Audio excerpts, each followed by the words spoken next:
આજે જે શરત આપણા જે જુલાઈમાં કેસ બન્યો હતો અને એમાં જે શરત મૂકીને જામીન આપણને મળ્યા હતા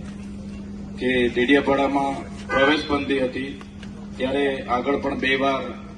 આપણે નામદાર હાઈકોર્ટમાં એના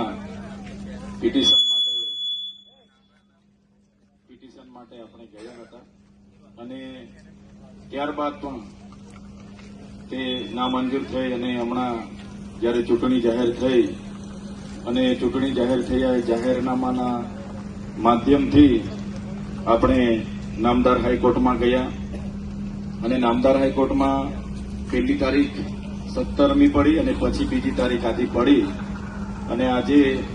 3-3:30 વાગ્યાના ગાળામાં આપણને એ જામીન જે આપણને શરતી જામીન હતી